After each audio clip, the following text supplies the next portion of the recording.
გამარჯობა, მე კონსტანტინე ვარ.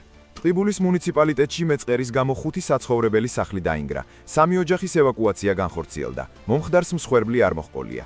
გივი თარგამაძე სახელმწიფო უსაფრთხოების სამსახურში გამოკითხვაზე იმყოფებოდა.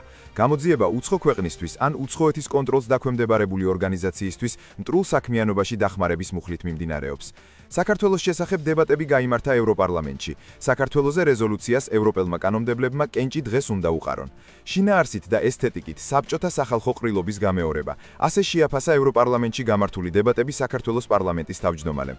ნაცვლად აკრძალვისა 6 წელზე მეტიწლოვანების მანქანის შემოყვანაზე დაწესდება განვაჟების შედარებით მაღალი ტარიფი. ამის შესახებ მთავრობის ხდომაზე პრემიერმა ირაკლი კობახიძემ განაცხადა.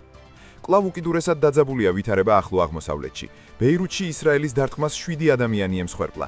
ირანი თითქმის დასრულების პირასაა, მაგრამ ეს არ ნიშნავს იმას, რომ ჩვენ დაუყოვნებლივ დავასრულებთ, აცხადებს ტრამპი. ფლორიდაში სტივ ვიტკოფი ვლადიმერ პუტინის წარმომადგენელს შეხვდა.